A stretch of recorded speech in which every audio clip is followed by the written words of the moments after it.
Hola licenciados, buen día. Hoy hablaremos sobre epilepsia.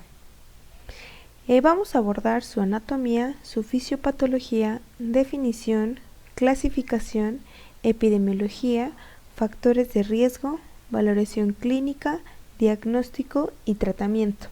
En la parte derecha de su pantalla se observa un infograma que en un panorama general nos informa acerca de la epilepsia. El día 26 de marzo se celebra el Día Mundial para la Concientización de la Epilepsia, o también llamado Día Púrpura o Purple Day. Es una efeméride o un evento importante que se recuerda desde el año 2009 por la Asociación de Epilepsia de Nueva Escocia, la EANS. Como bien les había comentado, se pretende concientizar sobre este padecimiento que afecta aproximadamente a 50 millones de personas alrededor del mundo. Entonces, como se pueden dar cuenta, es una enfermedad de suma importancia, al igual que las otras, ya que hay algunas que no son diagnosticadas hasta en las diferentes etapas. Hay algunas que comienzan cuando son bebés, cuando son recién nacidos, hay unas que empiezan en la edad joven, juvenil o de adolescentes, o en edad adulta. Entonces cada una tiene un diferente origen, pero que sigue siendo importante porque en ocasiones no es diagnosticado hasta que el paciente ya tiene las crisis. Vamos a recordar un poquito de anatomía. Recordemos, o como bien vieron en los videos, bueno, en el video que les mandé y en el archivo, la epilepsia es un desorden que se va a originar en el sistema nervioso central. Y esto es producido por cambios químicos cerebrales. Y estos cambios van a producir una alteración en los neurotransmisores y por lo tanto un incremento anormal de la actividad eléctrica. Este aumento de la actividad eléctrica genera un desequilibrio de la sinapsis entre los neurotransmisores que son inhibitorios y excitatorios, lo cual me va a inducir a una descarga hipersincrónica y por lo tanto a una crisis convulsiva. Entonces, para conocer un poquito más de cómo se da este proceso, vamos a hacer un pequeño recordatorio de anatomía. Recordemos que el sistema nervioso va a estar formado por varias células. Tenemos las que están en el sistema nervioso central y periférico, pero la célula principal o la unidad básica del sistema nervioso es la neurona. La neurona, como bien si recordamos un poquito del semestre pasado, va a tener diferentes clasificaciones. Aquí podemos observar imágenes de los diferentes tipos de neuronas. Tenemos una clasificación estructural y una clasificación en cuanto a su función. Lo importante de esta diapositiva es comprender de qué está constituido la neurona. La neurona tenemos un soma, dendritas, axón, que en la parte terminal del axón va a tener botones terminales. En su interior, aquí podemos apreciar el botón terminal de la célula o de la neurona presináptica y aquí el botón terminal o las dendritas o las conexiones de la célula postsináptica. Aquí podemos observar las vesículas, que dentro de las vesículas van a llevar los neurotransmisores que gracias al impulso nervioso o al impulso eléctrico van a ser liberados de estas vesículas para que lleguen a la célula postsináptica. Recuerden que la función principal de la neurona es comunicar, es hacer sinapsis. La sinapsis, recuerden que es la comunicación entre célula y célula. Tenemos diferentes tipos de comunicación o diferentes tipos de sinapsis. Entre ellas es entre una neurona y una neurona, entre una neurona y un músculo y entre una neurona y una célula diana. Esta célula diana puede ser una glándula. Es importante conocer esto porque la epilepsia se va a generar por una alteración de este sistema. Vamos a tener diferentes tipos de sinapsis. Vamos a abordar los que considero que pertenecen dentro del área de la epilepsia. Tenemos la sinapsis química y la eléctrica. La diferencia entre la sinapsis química y eléctrica van a ser por la forma en la cual va a pasar la información o la forma en la que se van a estar comunicando estas células. La primera es a través de moléculas de adhesión intracelular tipo GAP. Si lo pueden observar, estas moléculas de adhesión tipo GAP van a estar conectando el axón de la célula presináptica hacia la otra célula, la célula postsináptica. La actividad eléctrica pasa de manera directa y ya que los canales van a permanecer abiertos, van a permitir que los canales estén abiertos y que haya una comunicación bidireccional, es decir, que la actividad eléctrica pase del axón presináptico al postsináptico y también de la célula postsináptica pueda regresar información. Regularmente este tipo de sinapsis se van a encontrar en músculo cardíaco, en el músculo liso y en células hepáticas. El segundo tipo de sinapsis, que es la química, esta es la más común y es de la que vamos a estar hablando. Se va a dar por la liberación de los neurotransmisores. Recuerden que va a llegar un impulso eléctrico.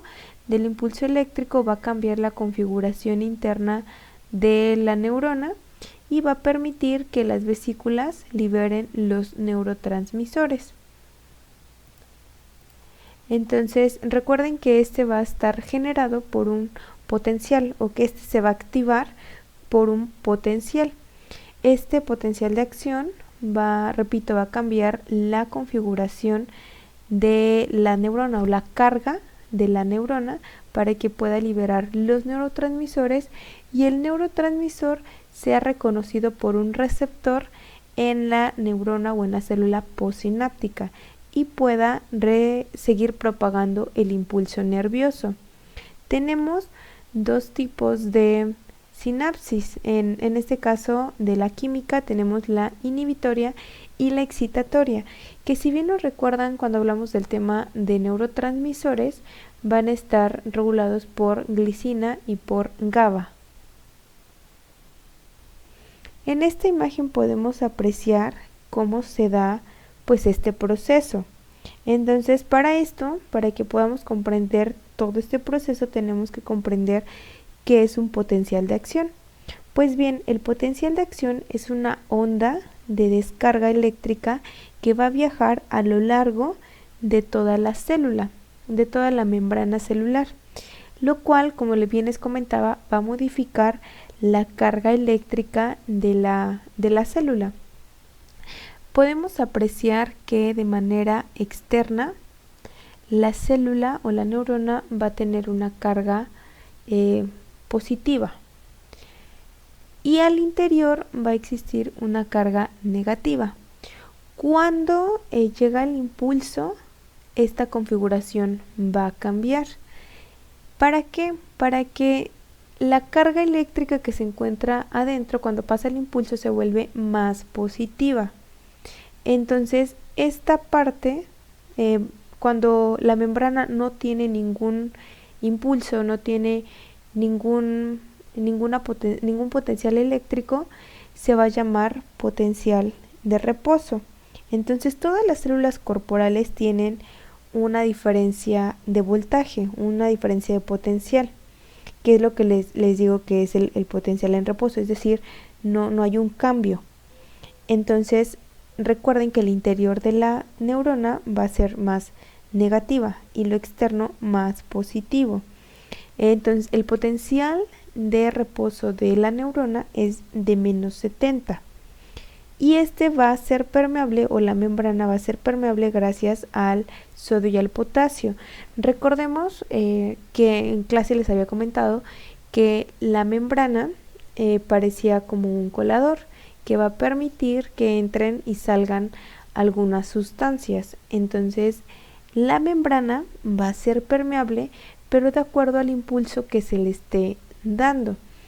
Si este impulso se genera en el cuerpo y se propaga a través del axón, va a hacer que la membrana sea más susceptible a ciertas moléculas que a otras, es decir, va a ser permeable.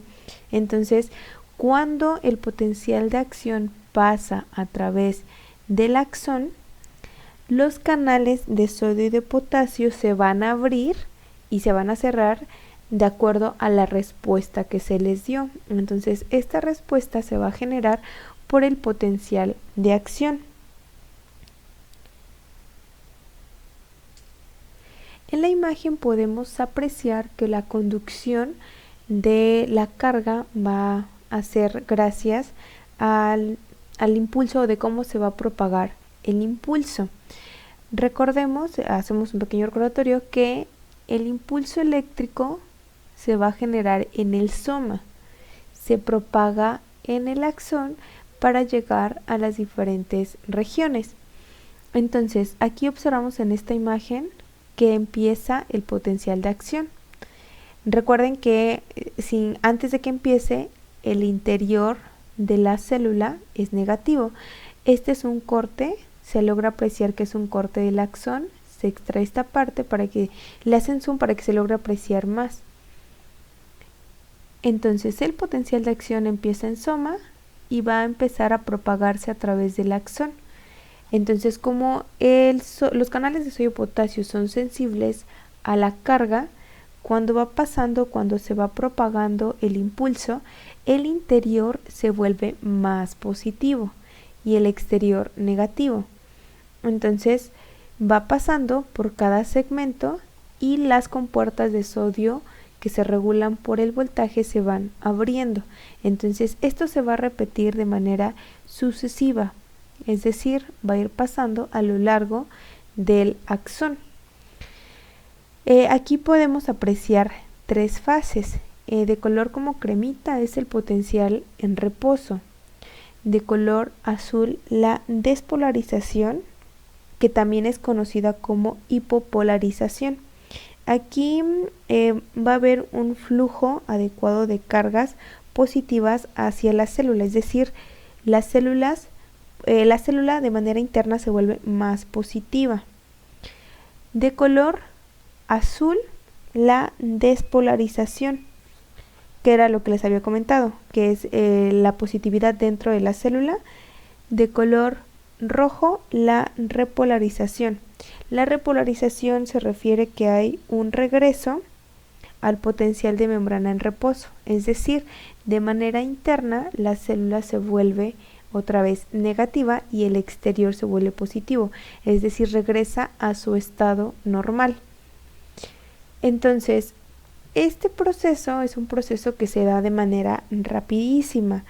Cada segundo, aproximadamente una neurona realiza 80 impulsos nerviosos. Entonces, este proceso es rapidísimo.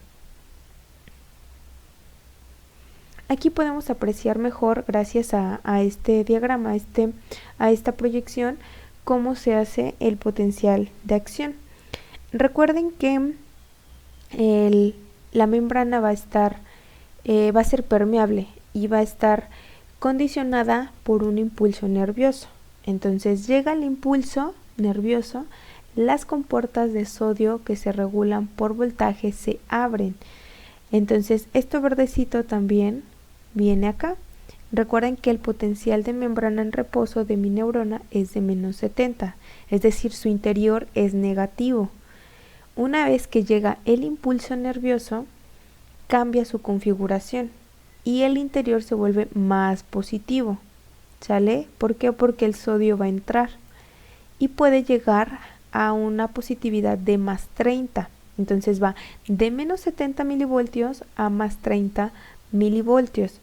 Este proceso se llama despolarización o hipopolarización. ¿Sale? Cuando el interior de la neurona se vuelve más positivo. Cuando llegamos a un tope, es decir, al más 30, se puede decir que es el voltaje máximo que puede alcanzar en esa región.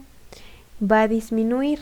Al proceso de disminución se va a llamar repolarización, que es un regreso del potencial de membrana en reposo.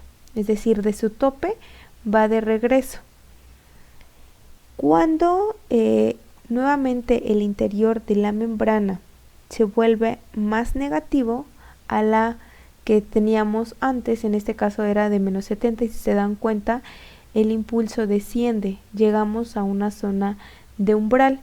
Cuando desciende por debajo del umbral se llama hiperpolarización, es decir, que el interior de las células se va a tornar más negativo que el potencial de membrana en reposo. El potencial de membrana, recordemos que es de menos 70, entonces cuando desciende de menos 70 vamos a llamar a una hiperpolarización, es decir, se va a volver más negativo de lo normal, por eso se llama hiperpolarización. Y se puede apreciar en esta región, que es está marcado con el número 2 y se aprecia acá.